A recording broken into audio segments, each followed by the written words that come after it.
నమస్తే, వెల్కమ్. ఈ వీడియోని తప్పనిసరిగా లైక్ చేయండి, నా ఛానల్ని సబ్స్క్రైబ్ చేసుకోండి. వైఎస్ జగన్ చంద్రబాబు నాయుడు నెత్తిన పాలు పోస్తున్నారా? 2029లో తిరిగి తెలుగుదేశం కూటమి ఆంధ్రప్రదేశ్లో అధికారంలో రావడానికి తానే స్వయంగా కారణం కాబోతున్నారా? సమాధానం అవుననే వస్తుంది. 2014లో ఆంధ్రప్రదేశ్ అసెంబ్లీ సాక్షిగా జగన్ అమరావతి రాజధానికి ఓకే చెప్పారు. సీన్ కట్ చేస్తే 2019లో జగన్ అధికారంలోకి వచ్చిన తర్వాత ఆ అమరావతిని పూర్తిగా పక్కన పెట్టేసి అధికార వికేంద్రీకరణ పేరుతో 3 రాజధానులంటూ 3 ముక్కలాటకి తెరలేపారు. 5 ఏళ్ల పరిపాలనలో అమరావతిని పట్టించుకోకుండా అసలు తాను చెప్పిన 3 రాజధానులు కూడా నిర్మించకుండా జగన్ ఫెయిల్ అయ్యారని చెప్పాలి. ఒక పక్క హైదరాబాద్ ఒక స్ట్రాంగ్ క్యాపిటల్గా తెలంగాణ ముందుకు దూసుకుపోతుంటే అసలు రాజధాని లేని అనాథ రాష్ట్రంగా ఆంధ్రప్రదేశ్ మిగిలిపోయిందని ప్రజలు ఆక్రోశంతో రగిలిపోయారు. 2024లో చంద్రబాబు నాయుడు అధికారంలో రావడానికి, జగన్ ఓడిపోవడానికి ఈ అమరావతి ఇష్యూయే ఒక కారణం అనే విషయం మనకందరికీ తెలిసింది. అయితే ఇప్పుడు ఇదే విషయాన్ని జగన్ మర్చిపోయారా, లేకపోతే ఓవర్ కాన్ఫిడెన్స్తో కొత్త ప్రయోగాలకి తెరలేపుతున్నారా? ఎందుకంటే మావిగన్ మంగళగిరి, విజయవాడ, గుంటూరు ఈ 3 ప్రాంతాలని కలిపి కొత్త రాజధాని అంటూ కొత్త పల్లవితో జగన్ ఇప్పుడు ముందుకొస్తున్నారు.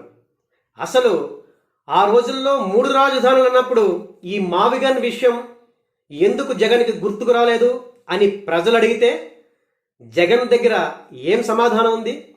ఆశ్చర్యకరంగా మరొక విషయం ఏంటంటే జగన్ మేము మావిగన్ రాజధాని అనే ఒక నినాదంతో 2029 ఎలక్షన్స్కి ప్రజల ముందుకు వస్తాం, చంద్రబాబు నాయుడిని అమరావతి రాజధానిగా ప్రజల ముందుకు రమ్మనండి, ప్రజలే తేలుస్తారు అంటూ ఇప్పుడు జగన్ చంద్రబాబు నాయుడికి కూటమికి ఒక అనుకూలమైన అజెండాని స్వయంగా జగన్నే ఇప్పుడు డిసైడ్ చేస్తున్నాడు. దీనివల్ల జగన్ లాస్ అవుతాడు, కూటమి తిరిగి అధికారంలోకి వస్తుంది. ఎందుకంటే చంద్రబాబు నాయుడికి ఇప్పుడు నెత్తి మీద ఒక బాధ్యత ఉంది.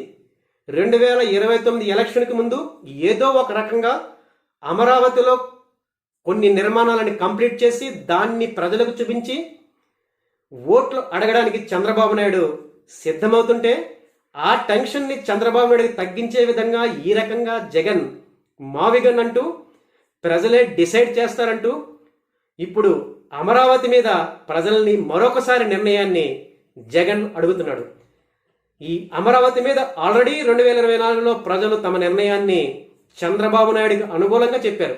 ఇప్పుడు మరొకసారి కూటమికి చంద్రబాబు నాయుడికి అనుకూలంగా అమరావతి మీద నిర్ణయాన్ని ప్రజల్ని మరోసారి చెప్పాలని జగన్ కోరుకుంటున్నారా? అంటే ఇది జగన్ చేస్తున్న పెద్ద తప్పుగానే రాజకీయ విశ్లేషకులు చెప్తున్నారు. ఎందుకంటే కేంద్ర ప్రభుత్వం ఆల్రెడీ పార్లమెంట్లో అమరావతిని రాజధానిగా ఒక చట్టం చేసేసింది.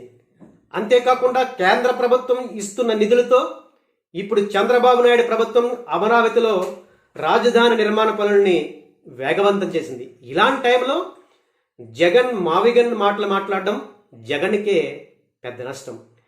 జగన్కి ఎన్నో అవకాశాలున్నాయి. అమరావతి నిర్మాణం మీద చంద్రబాబు నాయుడిని క్వశ్చన్ చేయొచ్చు, ఎందుకు అమరావతి క్యాపిటల్ లేట్ అవుతుందని ప్రశ్నించవచ్చు, ప్రభుత్వ వ్యతిరేకతని తనకి అనుకూలంగా మార్చుకోవచ్చు. ఇలాంటి అనేక అవకాశాలు, ఉద్దేశాలు ఉన్నప్పుడు జగన్ వాటిలన్నింటినీ పక్కన పెట్టేసి ఈ మావిగన్ స్లోగన్తో తన రాజకీయ పతనాన్ని తానే డిసైడ్ చేస్తున్నాడు.